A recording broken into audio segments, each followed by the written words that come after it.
the next pop. The funk shall be within you.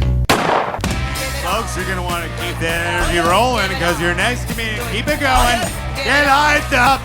The next comic is going to blow your brains on your head. Keep it going for Whitley Watson.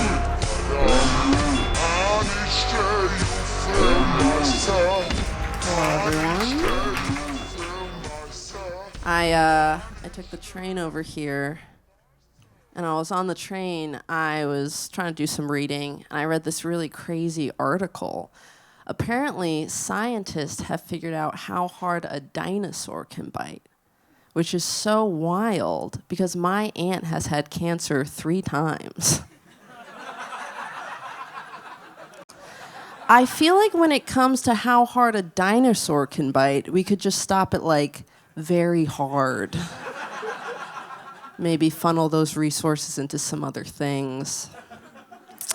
I was coming from the Lower East Side. There's some big developments there. They've recently built a prison fitness gym, which is right above a marijuana dispensary and directly across from the Tenement Museum. So it's sort of like a little Harry Potter world for the prison industrial complex. You can just go and be like, oh my God, I'm in a shitty apartment, and now I'm buying drugs, and now I'm in jail, and so quickly. I do support the prison gym, though. I support them because, number one, they hire all formerly incarcerated people, and I think that's very good and important. And secondly, because I'm very excited to see all the former Pilates girlies convert to Islam.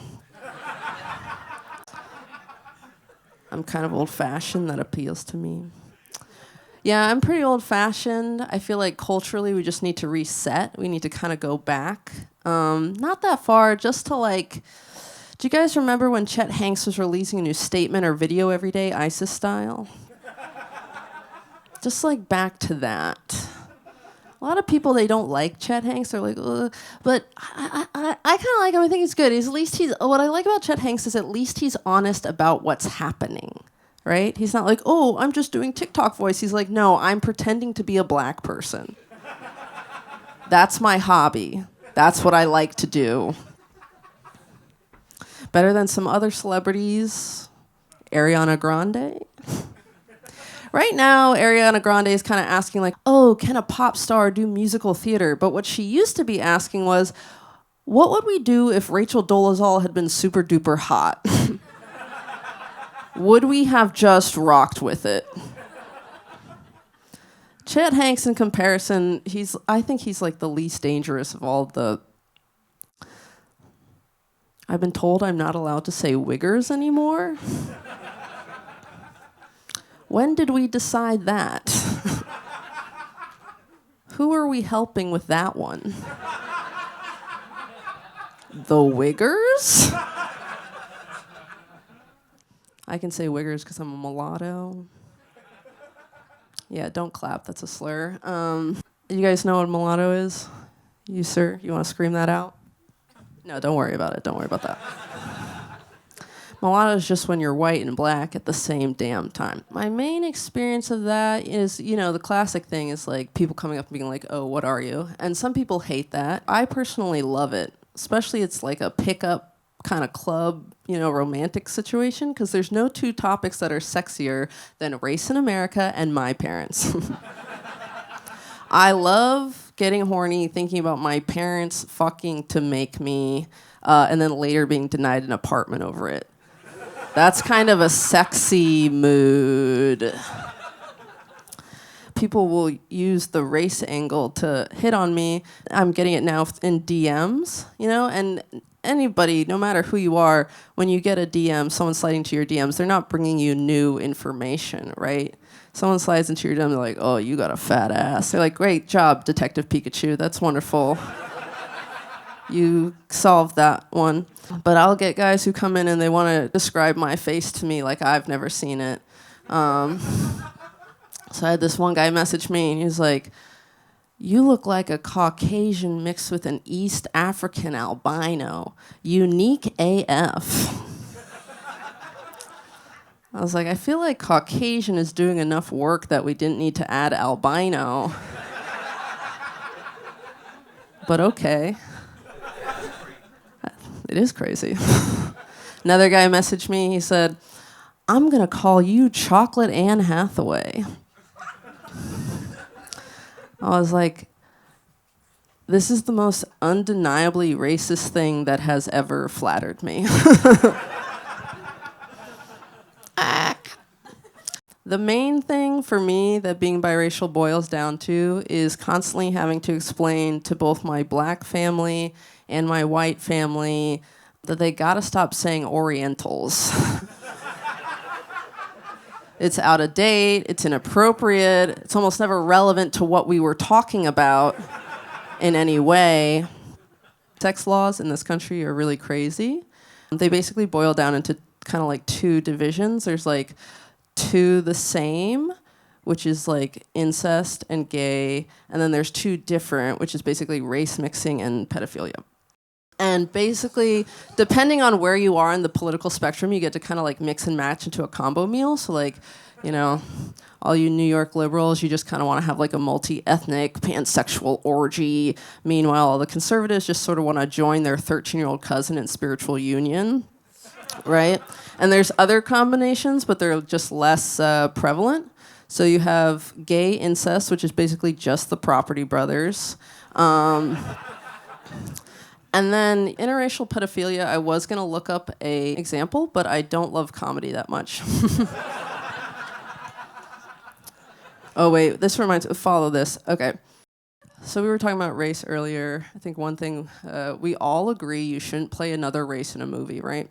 I do think there's one exception to that. Timothée Chalamet as, late in life, Michael Jackson. Think about it. Don't we deserve that? I was on the internet the other day. You guys like that? Hell yeah. I was on the internet and I saw a video, and it was Michael Jackson in his car hearing R. Kelly's remix to Ignition for the first time, which is just an incredible vibe. There's something about seeing one immensely talented pedophile bring joy to another that is unreplicable with nearly any other thing. One thing I do believe to be true, though, is you can't separate the art from the artist. You can't do that. Evil people make the best music. We need to put them on an island and force them to make bangers for us. It'll be a little bit like the Epstein Project, but we fly out the girls, we drop in some laptops. Ableton. I was talking to my roommate about this, and he was like, oh, I never saw R. Kelly live. And I was like, you could probably do that now. He's in prison and can't read, so I think you sign up on the guest list, you get a one-on-one almost immediately. What do you think he's doing in there? What do y'all think he's doing in there? I like to think he's getting really good at drawing anime. Imagine R. Kelly in prison drawing a perfect Mewtwo. Actually, R. Kelly from prison has been doing covers of Chappell Roan songs.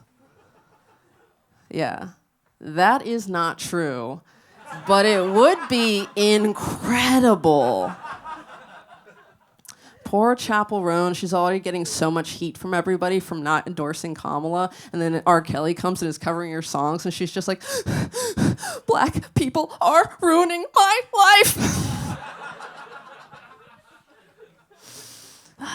That's my favorite joke. I do think it's good that there's the Me Too movement. We're doing so much more talking now about sexual assault perpetrated by rich and powerful men. The only thing I would add to the discussion, more conversation about sexual assault perpetrated by broke, swagless losers. Just something we also need to be on top of, in my experience.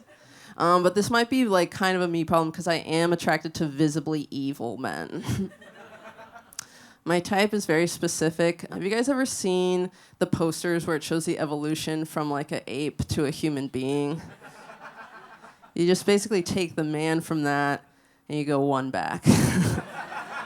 That's kind of what I like to see.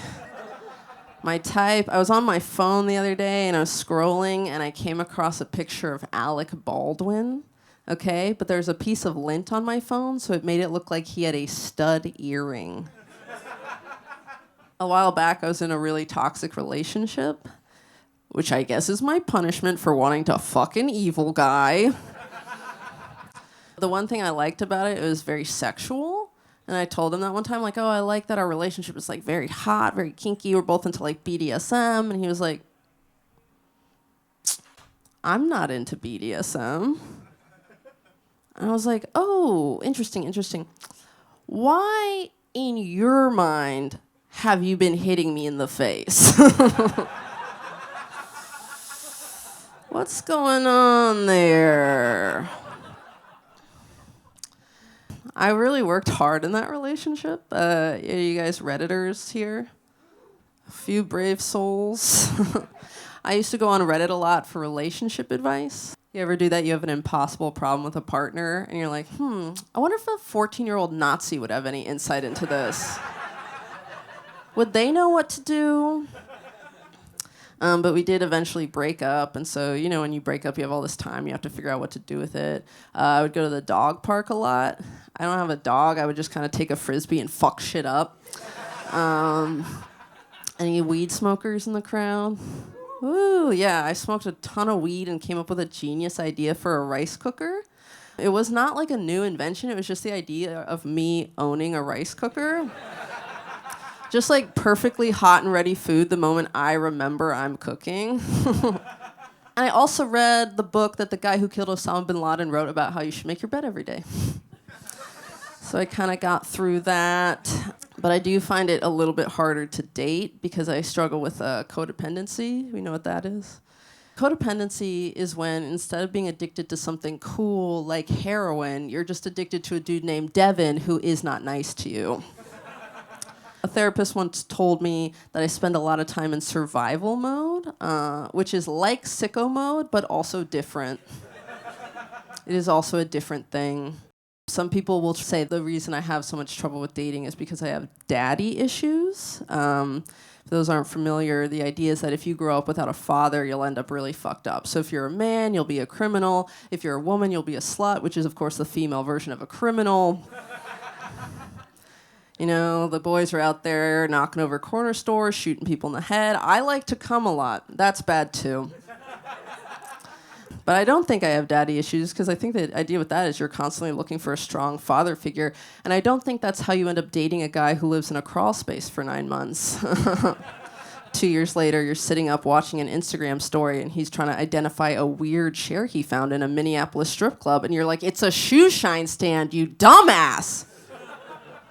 But who truly is the dumbass? That was my one bisexual boyfriend. All my other boyfriends have been straight guys. A lot of people are like, ugh, straight guys, they're so creepy, they're so gross. Like, that's what I like about them. I'm a beautiful woman. I deserve to have someone tell me they want to lock me in a box. People sometimes get down on straight sex. Not as much as the other types, but sometimes. Like really academic feminists sometimes will be like, oh, the inherent violence of heterosexual penetration. And I have to be like, have you considered I'm swallowing him whole like Kirby? I like being sexual. I feel very attached to it because I grew up in a very conservative place. I grew up in Georgia and was pretty religious for a little bit. Before I moved to New York, I was either going to move here or move in with a woman who, when she prayed, called God Daddy. Evangelicalism is not a sexy religion. You know, there's not like cool art or good music. There's just a very scary version of the worm that everybody's doing. So when I moved up here, I had a partner and then we broke up and I had to figure out if I could love a New Yorker. My friends were like, oh, Whitley, what's a guy from New York not have that a guy from Georgia has? And I had to be like, 17 knives. Switchblade, machete, heirloom knives, knives he's made. But no, you were talking about your friend that co-manages that co-working space. That sounds very sexy as well. That's good. I decided when I did meet somebody, I wanted them to be culturally religious. And by that, I just mean wear a gold chain. You know, it doesn't matter what it's on. It's just like a certain weight, certain thickness. So when he comes home, he's screaming about how we got to form a union. We got to form a fucking union. And I'm cooking spaghetti. And he's like, the scabs are going to fucking get theirs. And I give him the spaghetti. And he's eating. And the chain and the spaghetti are getting all tied up together. And then later, I have to wipe sauce off my back because we've been having sex doggy style. Just like culturally religious in that way. But I've been working really hard to heal myself, guys. I've been working really hard to heal myself. So the first thing I did, I stopped watching visual porn. I switched to audio porn. Because there are things in visual porn that you will never have to deal with in audio porn. Like, in an audio porn, you're never going to hear someone say, she arched her back sensually. A graceful Chinese tattoo running down her not Chinese spine. Or, they're both so sunburnt. But even that wasn't working. So then I had to just use my mind. So for a while, the thing I was thinking about a lot was just like the idea of siphoning gas. The idea that one could siphon gas. And now I've landed on my biggest fantasy right now is about the Geico gecko. And it is very specifically not because he is a lizard. It is because he is a powerful and influential figure who would be risking so much to have sex with a fan. In my fantasies, I am a fan. And there is a lizard skittering all over my body. And I'm happy, baby. Thank you so much, guys. Oh, yeah.